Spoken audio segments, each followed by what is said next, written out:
give you this video about Sport Keg products, a little instructional video. So thank you for your interest in Sport Keg. So let's just get started. When you receive one of yours, and I'm going to talk about our combo packages, and in so doing we'll cover all of our offerings.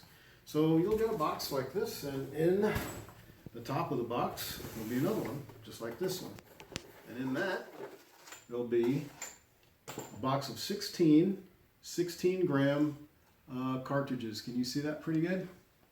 And there'll be 16 of those in this box here. And so there's a generous supply of CO2 to get you started. There'll be your tap kit, and this is tap kit number 1. There's tap kit 2 and 3, although 2 hasn't arrived yet, so 2's coming. I've got 1 and 3 right now. So this is number 1, and you'll see it's got the old kegger style, keg party style faucet. You can operate it this way with your thumb. You can also make it stay open by flipping it forward like this, which is good for when you're cleaning, for example. Open it up like this, and you'll find that it's easy to get soapy water to travel all through these hoses that way. There's nothing to disassemble on here unless you want to take the you can take out the pressure relief valve here to clean inside, and that's just a wrench and pull that open. The hose, this is the down tube that goes down inside your keg. These are made for the length for a 10 liter. And if you buy anything smaller than a 10 liter, because we offer 2, 4, 5, and 10 liters. If you get the smaller kegs, this will need to be trimmed down. You don't want this to be too long, because when it gets to the bottom of the keg, it could turn up like this, and you don't want that. This has a little sinker at the bottom, which is a Sport Keg exclusive. This makes sure that your tube stays all the way at the bottom. And we use flexible silicone here, which is a little more flexible than some other brands, which will use vinyl, which is very thick and heavy. And when it gets cold, it gets very stiff. And you see it doesn't really stay down very well, and there's no sinker at the bottom. So that doesn't work so well. When you receive your Sport Keg products, the first thing you want to do is clean everything with soap and water. And then I recommend using a sanitizer. So soap and water is just a matter of a bowl with some dish soap. Put everything in. You can work the hose down into the water so that it fills, and let that soak. Now if you have anything built up inside there, there's a way to fish a thread with a little weight at the end of it down through here, pull a yarn through, and scrub it out that way. But if you always clean after every use, you shouldn't have to worry about having to scrub too hard with these things.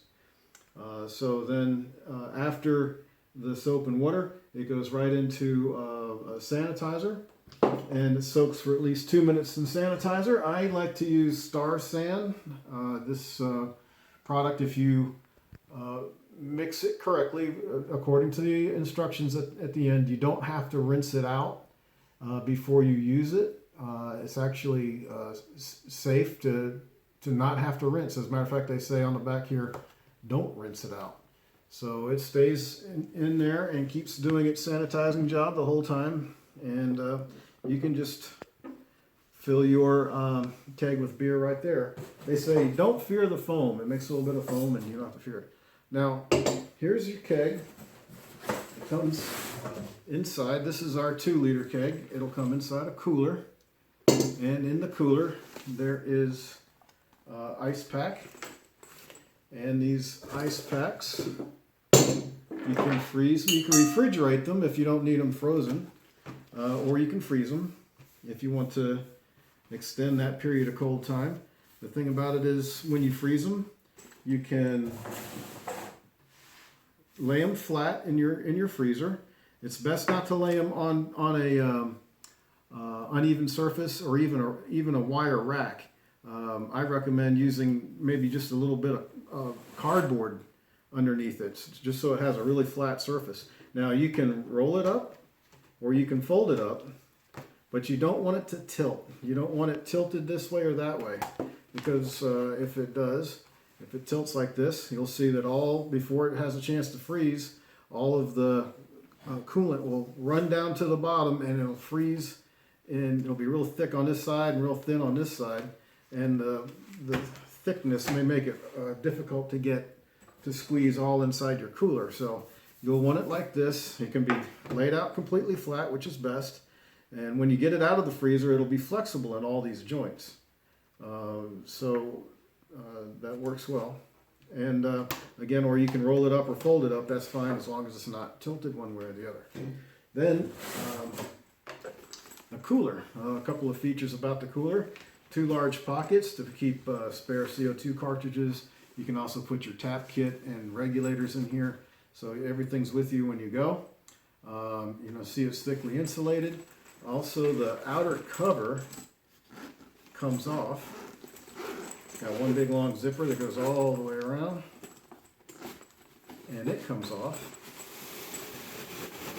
And it's kind of a loose fitting outer cover, which gives a little bit of air space in there that helps with insulation and keeping things cold inside. It's like a shade cloth for the inner side. And you can have all this area embroidered. You go to your local embroidery shop, have your favorite team colors put on, make it an inscription to your best man or maid of honor, and all of this can go in the washing machine, but don't dry it. It can't take the heat from drying. There's a care tag inside, so you can wash it, but drip dry. This is a drip dry thing. So anyway, we can put it all back together, and it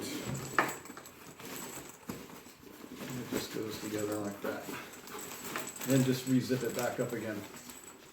Then again, it's pretty thick insulation. The top has these dual opposed zippers.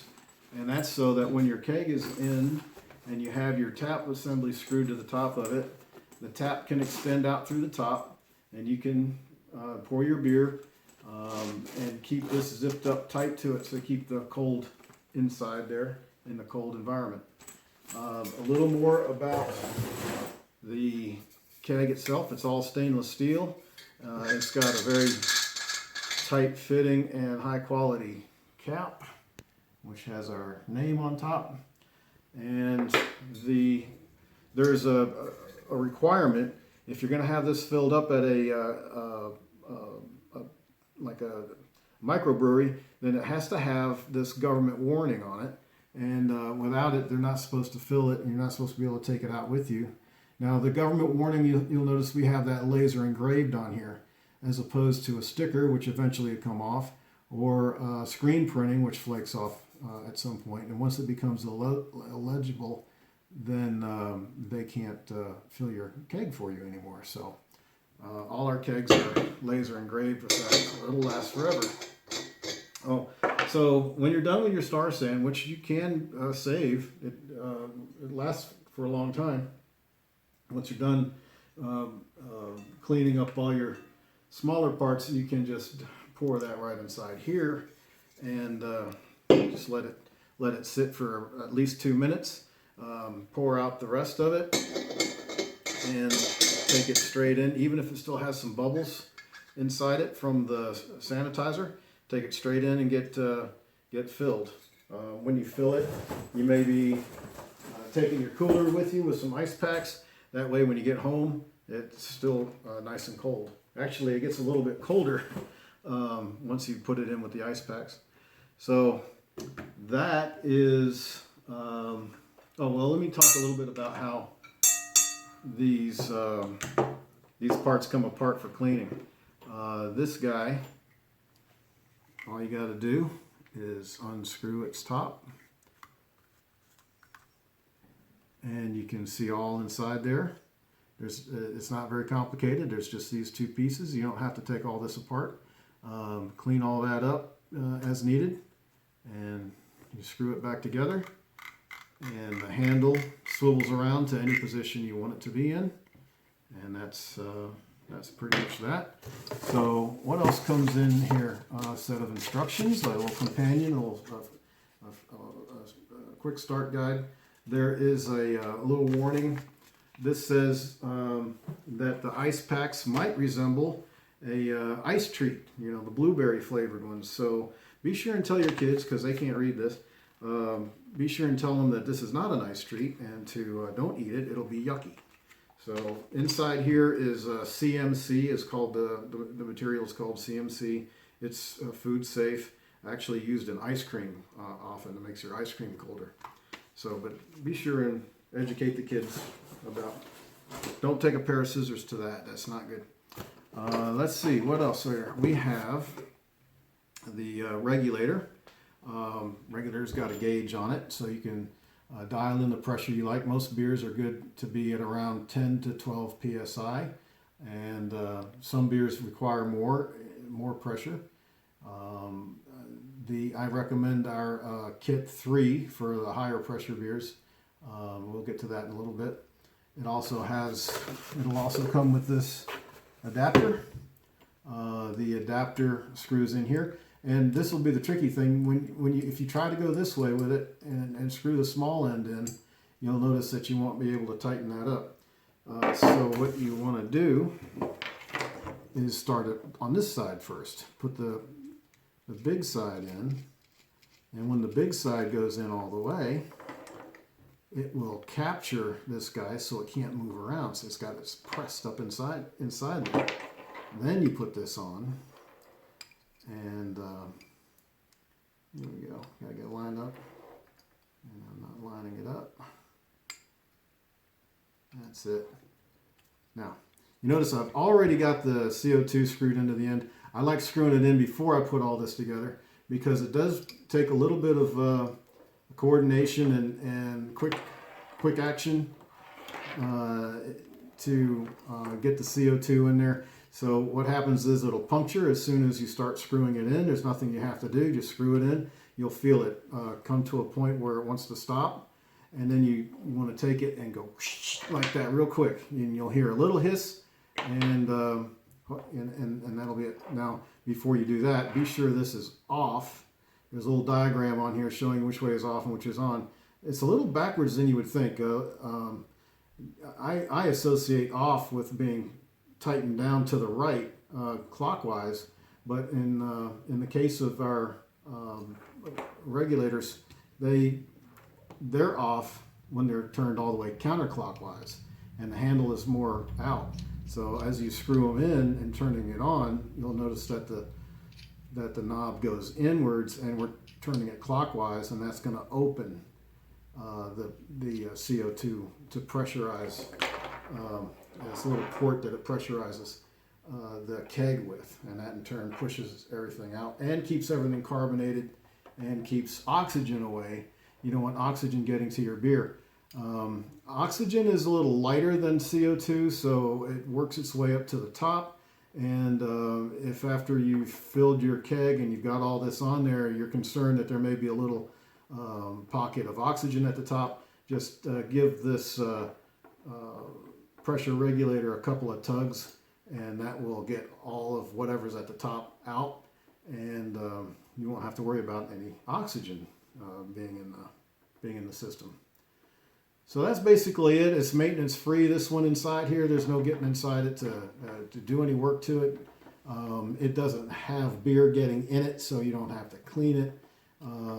You shouldn't have to clean past the extent of this adapter in there. So, okay, I think that's that. So that's that. So moving right along, let's take a look at the kit 3. Now these things all will come in their own little separate boxes and what have you. I've gone ahead, just to make things quicker for the video, just went ahead and took them out of their boxes and screwed a few things on. Like you can screw the handle on, and this serves as a slip joint. So when you have your when you have this all assembled and you put this on, you might find that it's at an awkward angle like that. See, that's not the way you're going to want it. So this is where you can make it straight, and when you tighten that collar, it can be any position you want it to be in. Whoops, let me get that just right.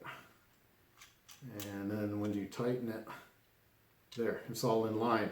So that attaches to this. Now this is the part that's going to screw onto the keg. Again, this is down tube, is going to extend down from that. Trim it to the right length, okay?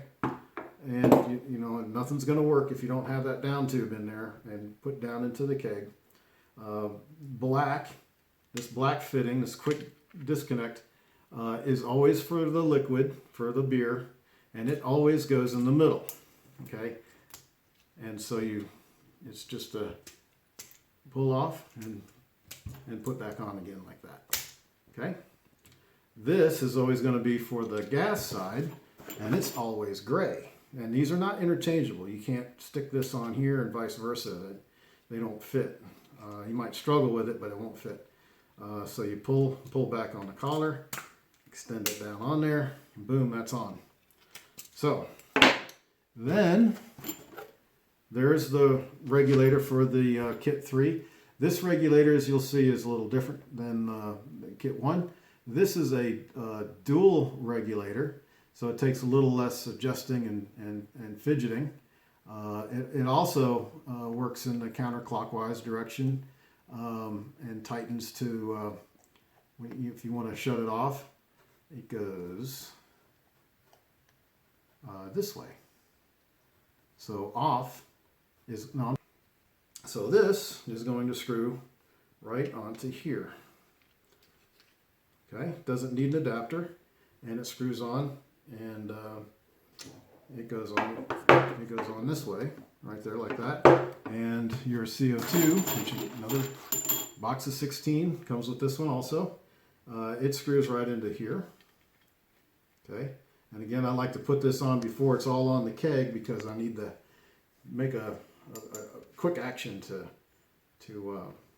screw that on tight. Okay, so that goes on just like that. Boom, that's all together. You see, now it can move around like this, you know, that doesn't hurt anything. It all stays tight and sealed that way. Let's talk a little bit more about this faucet and take it apart, see what it's made of. Now we'll just unscrew this back off, and we'll take this guy out. So all this is able to be disassembled for good cleaning. The handle comes off. You can replace this handle with any custom handle you might like. You don't have to worry about it screwing into a funny position because it has this locking nut that will come up to meet it at any point, so your handle's always straight on. You can just take that off. Then what we have is this collar. You take that off, and out comes this guy. And I want to point out that all the components in this thing are stainless steel. They're solid stainless steel. Some of the cheaper faucets on the market are made of brass and are chrome plated. The chrome plating has a habit of flaking off and then exposes your beer right to the brass, which gives it a metal taste. So you don't want that. That's the cheap kind. So this is all stainless. Now you can take all this apart to clean inside. This also comes off. What you got to do is you can take this little handle off. Whoops, there you go. And then this guy has a collar. It comes off, and then this pulls out. And you see it's got a little knob on the end that's kind of off center. So as you rotate around, it goes into this little hole here, and this backs in and out from this seal. And that controls the force of the beer coming out to the faucet. So if you, I spoke earlier about some beers require a little more pressure, like you might be putting in 15 or 20 pounds of pressure. Well, if you do that with a regular faucet and you don't have the you don't have the flow control, then when you open this up, you'll get a lot of foam coming out. So you need something that's going to slow the beer down before it gets to this final point. And that's what this whole assembly does.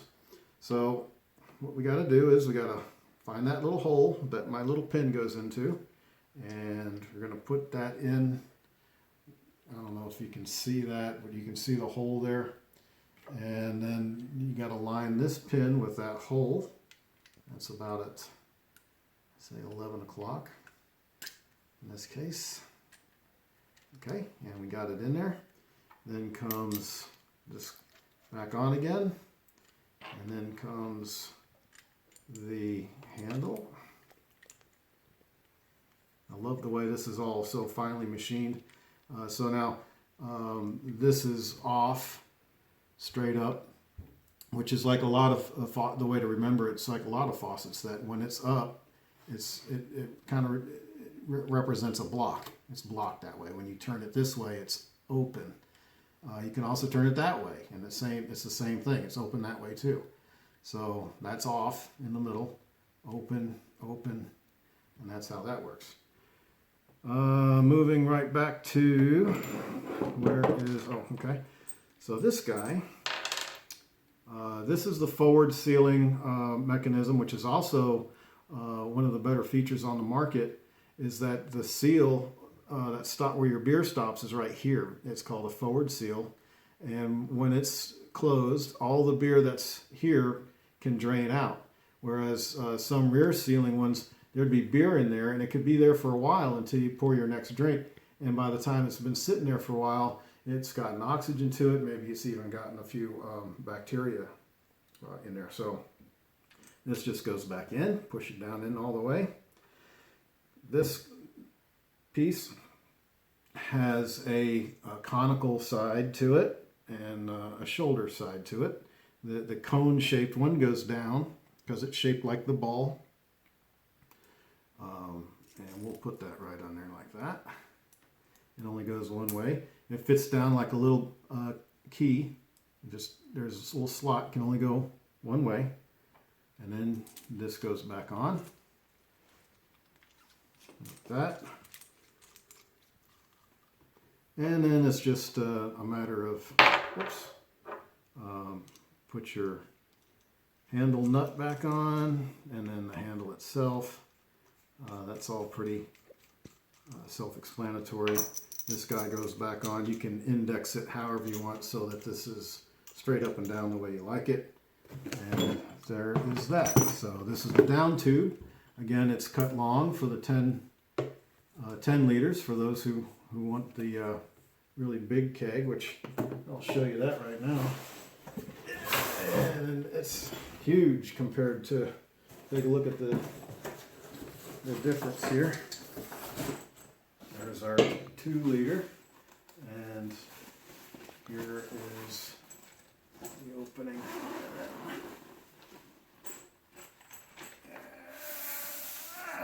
There we go. 2 liters and 10 liters. They also come in 4, like this one. Okay. And 5 liters. Like all of the coolers are similar in their features, so I don't have to show all that again. And here comes the 5. And all these coolers are going to come with their ice packs already in there. So that's a 5. Okay. Everything has its laser inscribed warning label as the government requires. They're all the same. We designed them all the same like that. Whoops. Okay. Get some of this down out of the way.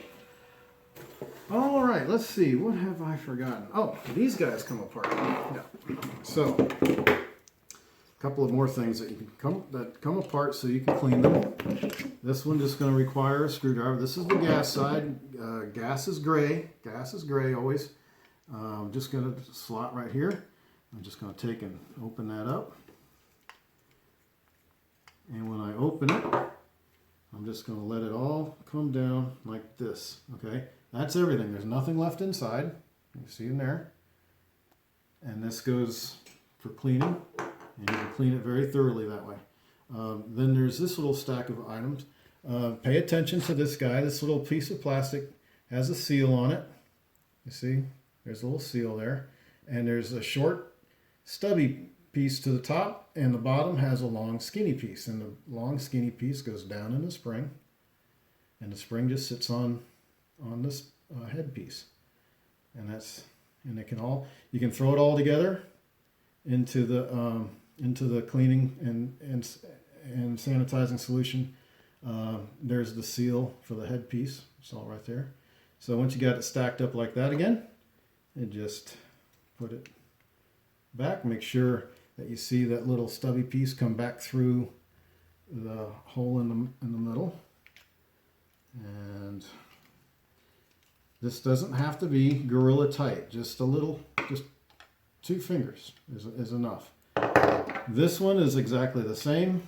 I wouldn't interchange the parts, but the same effect, same pieces. You recognize the same setup. There's nothing different about it. And it all goes in there, and then stack it just like that. If you forget how, you can probably just fast forward to this part of the video and see that again. This all comes apart. Everything comes apart, and don't be afraid to take it apart. This is the gas side, and one of the reasons that you can remember that it's the gas side is there is a small little notch on each corner of this piece, and whereas the liquid side doesn't have that notch. So the gas side has this notch to identify that it's the gas piece, and this is machined to accept the gray one, and it won't interchange. Okay, there's little differences in the machining there. Okay, so you can't get them mixed up. So we can take this out of here, and this is, if there's any tricky bit to any of these things, it's this guy here. This little seal has to go past these threads, and the threads would want to cut that seal. So in order to stop that from happening, you should get this. This is Lubrifilm from Haynes. It's a food-safe lubricant made for machinery that handles foods, like mixers and those kind of things. So it's tasteless, odorless, colorless, and harmless, and that kind of thing. So I recommend this. It's cheap. This is a lifetime supply. It only takes a tiny amount. Put on like that, and then you can gently press the seal back into its little hole. Before we get that far, I want to take this off. Now you can replace this seal, and every one of these kits is going to come with a seal kit. See, all the seals you'd ever need, the replacement seals are right in there, and you can get more of these seal kits as you require. Now, just because you disassemble any of these things doesn't mean you have to automatically put new seals on there, only if they're damaged or worn out or that kind of thing. So I just unscrewed one from the other, and inside is a spring. So I'll pull that out. Now this is hollow now, so you can clean it all out. And if you like, you can take this little O-ring off. I'll show you a trick how to do that. And there's a spring. Now the spring is tapered. Okay, it's a little smaller on one end than on the other. Well, no, this one's not. Okay, so that's a design difference. And so what you got here is you got a big fat end, and you got a little skinny end with a seal on it. Okay, that seal is also, all these seals are in the seal kit. So the big end goes in there like that, and then this whole bit goes back in here until you see that guy show in the window there. And then you just screw this back together. Again, it doesn't have to be real tight. Now when you replace an O-ring, one neat trick is you just push it like this. Oh, I got that lubricant on my hands. So you push it like that and create a little bit of an opening there. And then I'm going to get my thumb all in the way where you can't see it. Then you can push the seal up over the top. So let me just wipe this off on my pants. And slippery. Shouldn't have done this with lubricant on my hands. Anyway, You see what I got going on there? Oops. Well, if you need some help, you can always use one of these seal removers. You don't want to go digging right into a seal because sometimes you'll just poke right through it. But if you don't have lubricant on your hands and you can get underneath it like that without poking it, then it comes off there, like that. So, and it's the same for all the seals. You know, they come off basically the same way. Don't lubricate your fingers in advance. This lubricant's better, and I'm demonstrating why. I thought, well, let me just cut a corner and I'll use some kind of vegetable oil. But this has a lot of film strength and does a better job of staying in place. It doesn't run all over. It won't run down inside all your other components or get inside this guy. So moving right along, we have this one. This is the centerpiece. This is the liquid one that attaches to your black, and it's held by a nut on the bottom. And so we'll just take this socket off, and it's going to be a nut and a lock washer. Comes off just like that, and then this whole guy just pulls right out. There's two more seals that you can remove to clean and put right back on again. Then this guy is just like this one was when we pull it apart. There's a spring, and the spring has the little stopper on the end of it, and all that can just go right into the cleaning solutions. And this is hollow now, so any sticky beer residues can be cleaned out. And then you're just gonna have to squeeze it to get the get the spring pushed back in a little bit, and then that's all there is to that one. So again, a little bit of seal lube, just a small smidgen like that. Even that's probably too much to go in there, and that protects the seals when they just slide right in. And a lock washer and a nut, and it doesn't have to be, don't over tighten it. You'll get more problems over tightening things than under tightening them. Here's another seal that's going to be in your kit.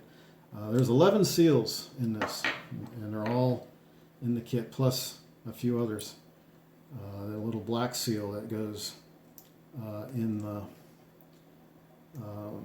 end of well, this one doesn't use black, in the end of some regulators. So, let's see how I got that. This is the pressure regulator. I'm just going to take that out. It's got a spring on it, so it makes my slippery fingers working extra hard here. That's all there is to it. Now, if you get all this taken apart and you forget which way this goes, does this go in this hole or this hole? You can tell because this one's deeper. It has an extra deeper machining in it for the pressure regulator, so it's a little deeper. This one's a little shallower for the gas quick disconnect there. So that goes in there, and it just screws back down. This goes in. This is the one where, let's make sure I got that lubricant on there, didn't wipe it back off again. And it goes into the more shallow hole. Once you get it to this point, you just want to press slowly till it's in. See, it's in, kind of holding by itself, and then just screw back in there. I love how all this finely machined stainless works. Now this is all solid stainless. Everything's solid stainless. Nothing but the best for you guys. And what else do we have in our box of tricks here? This also comes with your regulator. It's just an adapter to adapt to other things. You don't need it.